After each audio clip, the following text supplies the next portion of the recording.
Assalamualaikum warahmatullahi wabarakatuh. Baiklah, kami dari kelompok 4 yang beranggotakan saya sendiri dari Silma Afifah dan saudari Amna Fadilah.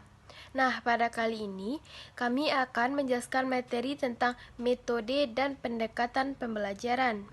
Nah, yang pertama yaitu ada macam-macam metode pembelajaran beserta keunggulan dan kelemahan masing-masing metode pembelajarannya. Yang pertama yaitu ada metode konvensional atau metode ceramah. Nah, metode pengajaran dengan cara berceramah ini atau menyampaikan informasi secara lisan kepada siswa. Metode ini merupakan metode yang paling praktis dan ekonomis, tidak membutuhkan banyak alat bantu, dan metode ini mampu digunakan untuk mengatasi kelangkaan literatur atau sumber rujukan informasi karena daya beli siswa yang di luar jangkauan. Nah, kekurangan dari metode ceramah ini antara lain ada siswa menjadi pasif, proses belajar membosankan dan siswa mengantuk, dan terdapat unsur paksaan untuk mendengarkan, serta siswa dengan gaya belajar visual akan bosan dan tidak dapat menerima informasi atau pengetahuan. Dan pada anak dengan gaya belajar auditori, hal ini mungkin cukup menarik, dan evaluasi proses belajar sulit dikontrol karena tidak ada poin pencapaian yang jelas dan proses pengajaran menjadi proses belajar sulit dikontrol karena tidak ada poin pencapaian yang jelas dan proses pengajaran menjadi verbalisme atau berfokus pada pengertian kata-kata saja. Nah, kelebihan dari metode ini antara lain mendorong siswa untuk menjadi lebih fokus, guru dapat mengendalikan kelas secara penuh, guru dapat menyampaikan pelajaran yang luas, dan dapat diikuti oleh jumlah anak didik yang banyak serta mudah dilaksanakan. Next, metode yang kedua yaitu ada metode diskusi. Metode diskusi ini merupakan metode pengajaran yang erat hubungannya dengan masalah. Metode ini juga bisa dilakukan berkelompok atau diskusi kelompok. Nah, kelebihan dari metode ini antara lain ada memberikan pemahaman pada anak didik bahwa setiap masalah pasti ada penyelesaiannya dan siswa mampu berpikir kritis, mendorong siswa untuk dapat menyampaikan pendapatnya, mengambil satu atau lebih alternatif pemecah masalah, mendorong siswa memberikan masukan untuk pemecah masalah, dan siswa menjadi paham tentang toleransi pendapat dan juga mendengarkan orang lain. Nah, kekurangan dari metode ini sendiri yaitu ada cocok digunakan untuk kelompok kecil, tema diskusi terbatas, dan dikuasai oleh orang-orang yang suka berbicara, serta dibutuhkan penyampaian secara formal dalam berpendapat. Selanjutnya itu ada metode yang ketiga yaitu metode demonstrasi. Metode demonstrasi ini digunakan pada pengajaran dengan proses yaitu menggunakan benda atau bahan ajar pada saat pengajaran. Bahan ajar ini akan memberikan pandangan secara nyata terhadap apa yang akan kita pelajari dan bisa juga melalui bentuk praktikum. Nah, metode demonstrasi ini memiliki manfaat antara lain siswa jadi lebih tertarik dengan apa yang diajarkan, siswa lebih fokus dan terarah pada materi, dan pengalaman terhadap pengajaran lebih diingat oleh banyak siswa. Nah, kekurangan dari metode ini antara lain apabila benda yang didemonstrasikan terlalu kecil, siswa kesulitan dalam mengamati, dan jumlah siswa yang terlalu banyak dapat menghalangi pandangan siswa secara merata, dan tidak semua materi bisa didemonstrasikan serta memerlukan guru yang benar-benar paham agar demonstrasikan dengan baik. Nah, yang keempat yaitu ada metode resitasi. Nah, metode resitasi ini adalah metode mengajar dengan siswa diharuskan membuat resume tentang materi yang sudah disampaikan oleh gurunya dengan menuliskannya pada kertas menggunakan bahasa sendiri. Kelebihan dari metode resitasi ini antara lain ada siswa menjadi lebih berasi dalam mengambil inisiatif dan bertanggung jawab. Nah, kekurangan dari metode resitasi ini sendiri yaitu ada hasil resume yang dilakukan terkadang hanya mencontek pada teman dan bukan hasil pikirannya sendiri.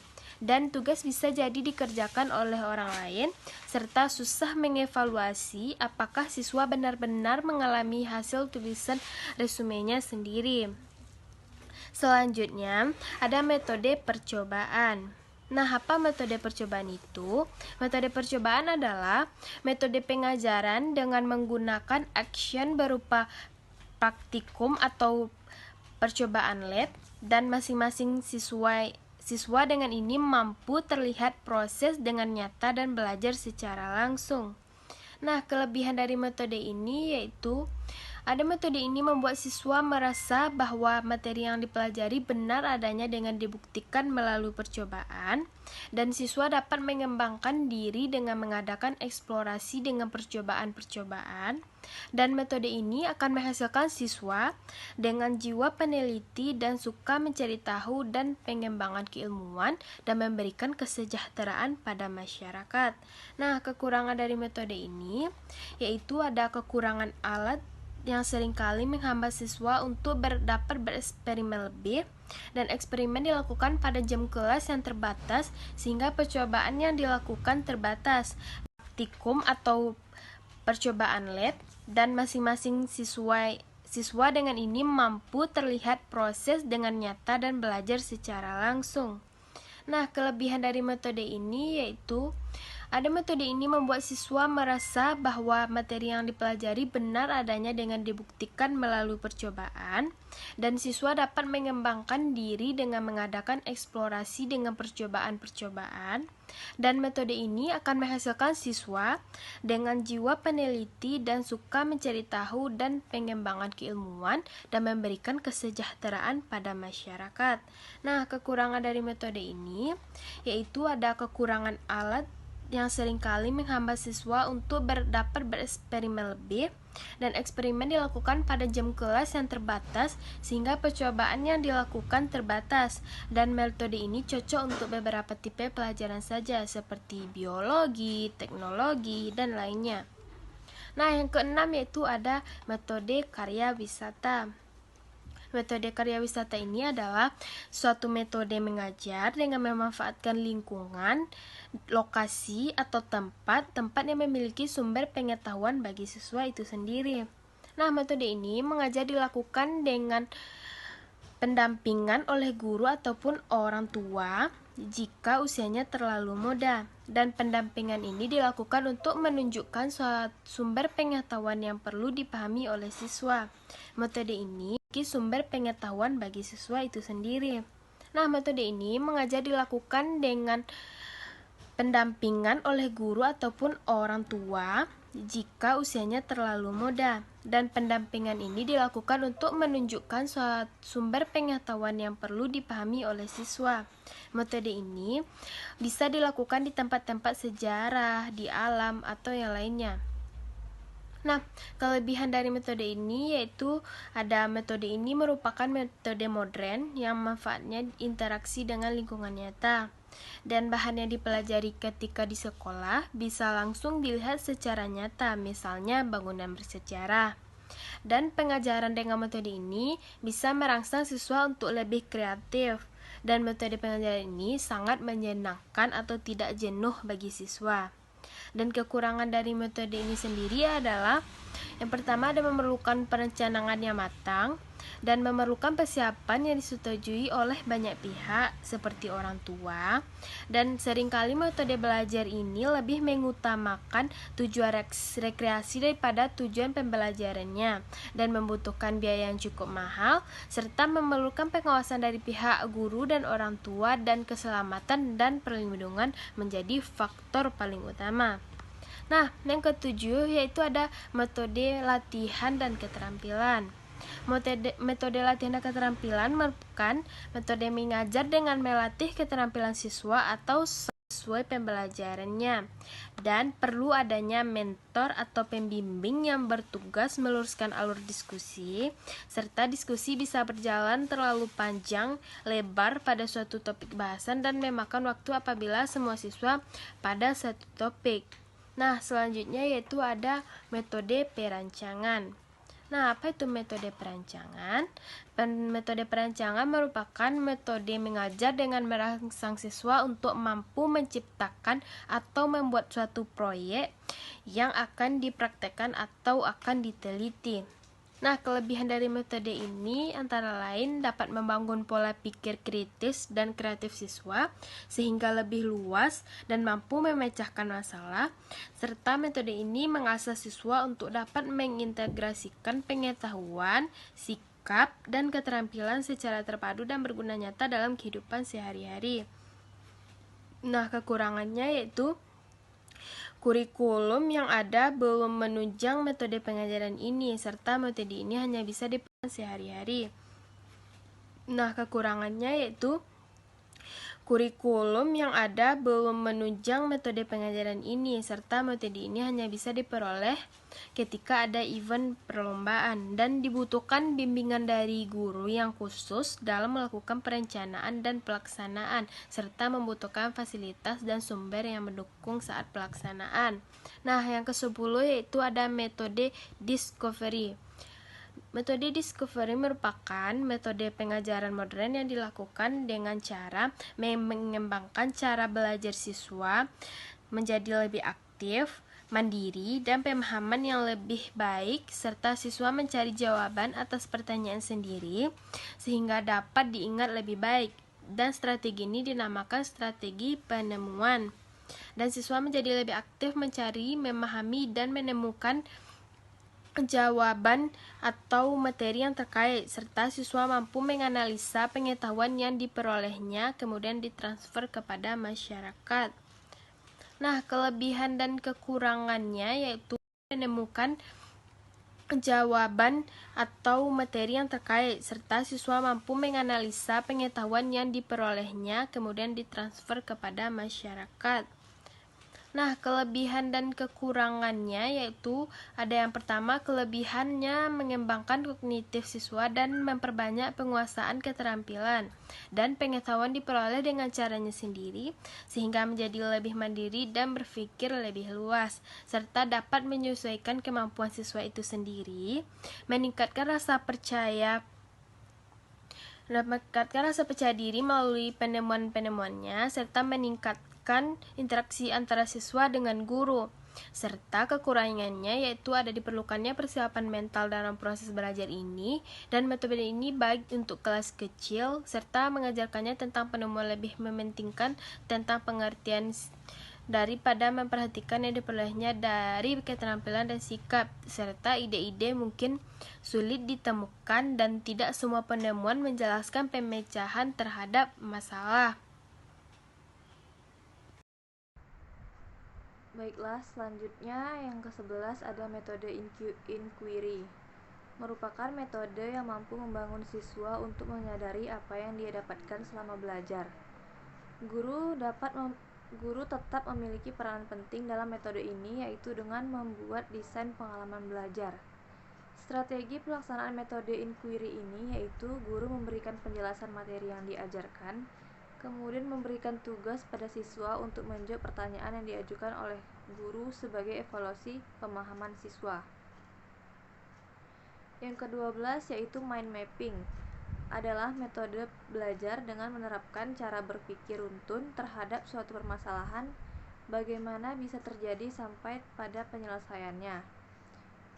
Metode belajar dengan mind mapping ini mampu meningkatkan analisis dan berpikir kritis siswa sehingga memahami sesuatu secara keseluruhan dari awal sampai akhir. Kelebihannya yang pertama adalah lebih efektif dan efisien. Yang kedua, ide-ide baru bisa muncul dengan menggambar diagram lingkaran, diagram. Yang ketiga, diagram yang terbentuk bisa menjadi alur berpikir efektif dan bermanfaat untuk hal lain. Kekurangannya, hanya siswa yang aktif mampu terlibat. Yang kedua, memerlukan dasar dengan banyak membaca sebelum membuat mapping. Selanjutnya, orang lain mungkin tidak dapat memahami mind mapping yang dibuat oleh orang lain karena hanya berupa poin inti saja yang dituliskan. Selanjutnya yaitu role playing atau berbagi peran, yaitu dengan metode drama atau peran. Metode ini melibatkan siswa dalam berakting sebagai suatu karakter dalam suatu situasi tertentu dan menunjukkan respon yang seharusnya dilakukan. Hal ini bisa digunakan untuk latihan komunikasi yang baik atau interaksi dengan orang lain atau klien. Kelebihannya, siswa mampu mempraktikkan secara langsung, melatih rasa percaya diri di depan kelas, dan lebih memahami materi. Kekurangannya, tidak semua siswa menyukai metode pembelajaran ini. Yang kedua, metode ini akan sulit diikuti untuk siswa yang dengan tipe introvert.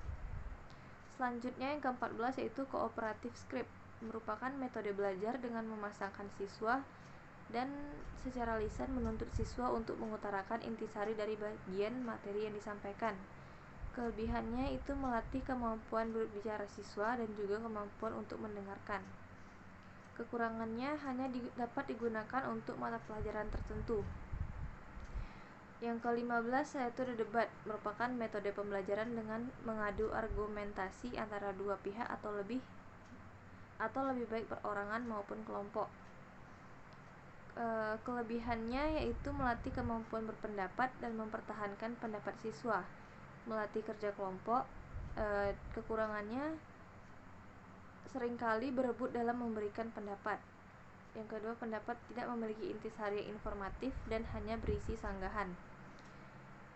Selanjutnya itu macam-macam pendekatan pembelajaran. Yang pertama, pendekatan konstekstual, merupakan konsep belajar yang membantu guru mengaitkan antara materi yang diajarkan dengan situasi dunia nyata siswa dan mendorong siswa membuat hubungan antara pengetahuan yang dimilikinya dengan penerapannya dalam kehidupan mereka sebagai anggota keluarga dan masyarakat.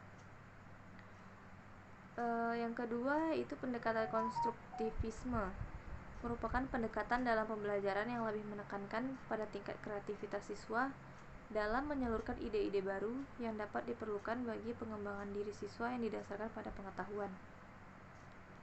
Selanjutnya itu pendekatan deduktif, yaitu pendekatan yang menggunakan logika untuk menarik satu atau lebih kesimpulan berdasarkan seperangkat premis yang diberikan.